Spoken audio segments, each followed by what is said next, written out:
Today's random book off my bookshelf is County Folklore, Leicestershire and Rutland, collected and edited by Charles James Billson, issued by the Folklore Society. Now this is a book of extracts and it's printed and it's number 3 and it was printed in 1895, but it refers to a lot of texts that are a lot earlier, which I will endeavour to find those books somewhere. Now sit back, enjoy, grab yourself a cup of tea, and this episode is particularly about black anise. Black Anice's Bower. Every inhabitant of Leicester has been made acquainted with a spot called Black Anice's Bower upon the Dane Hills near this town, but everyone has not been put in possession of the legend as it is embodied in the following lines. They are taken from the Burton MS quoted by Nichols, which says they were the production of an ingenious young poet whose early loss his friends had much reason to deplore as a man of superior talents in his country, as a soldier of inundated courage. Where down the plain and winding path falls from Glenfield Ville to Leicester's ancient walls, nature or art with imitation power, far in the glen has placed Black Annie's bower. An oak, the pride of all the mossy dell, spreads its broad arms above the stony cell. Many a bush with hostile thorns arrayed forbids a secret cavern to invade, whilst delving valves each way meander round, and violet banks with redolence abound. Here, if the uncouth song of former days saw not the page with falsehood's artful lays, Black Annis held a solitary reign, the dread and the wonder of the neighbouring plain. The shepherd grieved to view his wanting flock, and traced his firstlings to the gloomy rock. No vagrant children called the florets then, for infant blood often stained the gory den. No Sparta's mount, for infant tears renowned, echoed more frequently than piteous sound. Oft the gaunt maid and Frantis' mother cursed, whom Britain's wolf with savage nipple nursed, whom Leicester's son beheld against the scene, nor dared to meet the monster of the green. 'Tis said that the soul of mortal Mar recoiled to view Black Annie's eyes so fierce and wild. Vast talons, foul on human flesh, they grew in place of hands, and features livid blue glared in her visage, while the obscene waist warm skins of human victims closed embraced. But time than man more retained, thou more slow, at length against Annis drew his sable bow. The great decree the pious shepherds blessed, and general joy the general fear confessed. Not without terror they the cave survey, where hung the monstrous trophies of her sway. 'Tis said that in the rock large rooms were found, scooped with her claws beneath the flinty ground. In these the swains her hated body threw, but left the entrance still to future view. The children's children might the tale rehearse, and bards record it in their tuneful verse. But in these listless days the idle bard gives to the wind all themes of cold regard. Forgive, then, if in rough unpolished song an unskilled swain and the dale tale prolonged. And you, ye fair, whom nature's scene delight, if Annie's bower your vagrant steps invite, ere the bright sun aurora's car succeed, or dewy evening quench the thirsty mead, forbear with chilling censures to refuse some generous tribute to the rustic muse. A violet or common daisy throw, such gifts as Muro's lovely nymphs bestow, and then shall your bard survive the critic's frown, and in your smile enjoy his best renown.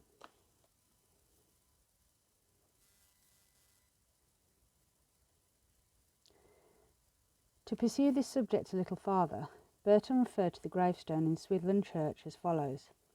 On a flat gravestone inlaid with plates of brass in the body of the chancel, since removed to the present vestry, near the entrance into the chancel, the picture of a woman veiled, under which is this inscription: Ho in conclave Jat Agnes Scott, Camrain, Antrix devota, Domini ferus vicatata, Quicqueris eris, qui tanteris, quiere fundi preseta, sum quieris, firmaci, crudes, promi precor ora.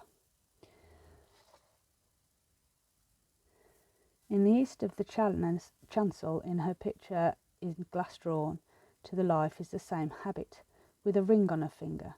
This Agnes Scott, as I guess, was an anchoress, and the word antris in the epitaph coined from antrum, a cave where she lived. And certainly, as I have credibly informed, there is a cave near Leicester upon the west side of the town, at this day called Black Agnes's Bower. Taken from the Leicester Chronicle, 1842. About a mile from Leicester, on the west of the town, are low eminences called the Dane Hills, properly the Dunes, for there is no reason to suppose that they were ever occupied by the Danes. The country in the quarter had been in a state of wild forest till within a few past centuries. On the side of one of the knolls of this formerly wild district was a round cave, of a diameter of 10 or 12 feet and a height above 5, excavated from the sandstone strata then extant. This cave was known by the name of Black Agnes's Bower, said in the country to have been a savage woman with great teeth and long nails, and that she devoured human victims. Such were the tales told formerly, but now almost lost in the darkness of ignorance. The cave, it seems, is now nearly filled up by soil, carried into it by rain, but was about 70 years ago quite open. The resemblance of this cave to that seen by Bishop Herbert in Bengal is very close and exact.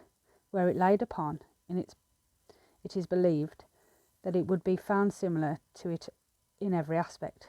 Similar also to the cave of the Black Ceres in Phegalia. The name of Anis, to whom this cave is said to have belonged, is known to the Celtic mythologists by the name of Anne or Nan. Names signify the mother goddess according to the authority of Valancy, an author well learned in the Celtic language of the Irish. He states that she was the same as the British Ked or Kurt and the Grecian Ceres, that she was the same as the Black Kali of India and the Black Ceres or Demeter of Greece. It's certain the ancient Britons did, no doubt, eat the flesh of the human victims offered on their altars, as did the Mexicans of later ages. Consequently, the tales of the cannibal practices of Black Agnes of the Bower cannot be without reasonable doubt that the cannibal rites were often practised near this cavern, most probably like the sacrifices at the altar of Triumphius, in the dead time of night, at the spot bid from ordinary view by the woods and thickets of then Leicester Forest, and attended with the circumstances well calculated to horrify any man, but especially the rude and superstitious Britons they present. Dud's Nanology.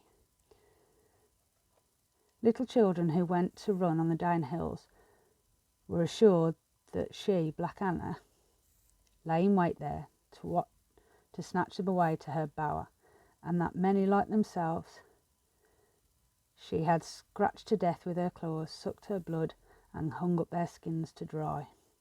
Leicester Chronicle, 1874.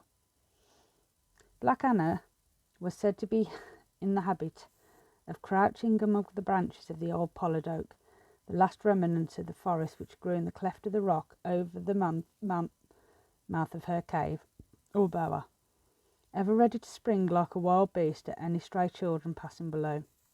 The cave she was traditionally said to have dug out of the solid rock with her fingernails. On my last visit to the Bower Close, now several years ago, the trunk of the old tree and then standing, but I know not if it still remains. At the time, the long previously, the mouth of the cave was closed, but in my school days it was open, and with 2 or 3 companions I recollect on one occasion snatching a fearful joy by crawling on our hands and knees into the interior, what, as for my recollection serves me at this distance of time, was some 7 or 8 feet long by about 4 or 5 feet wide, and having a ledge of rock for a seat running along each side. Leicester Chronicle, 1874. I have looked through my deeds and found that the earliest deeds in my possession, dated 13th and 14th of May 1764, contain the following description: all that close or parcel of land commonly called or known by the name of Black Annie's, Bower Close. It's the conveyance to myself that the inscription is Black Annie's Bower Close. Letter to the Honourable Sir John Mellor and the editor of the Leicester Chronicle, 1874. A relic of this still remains in the minds of people in Leicester, in the form of Cat Anna. Some warehouse girls told me a short time ago that she was a witch who lived in the cellars under the castle, and that there was an underground passage from the cellars to the Dane Hills, along which she ran.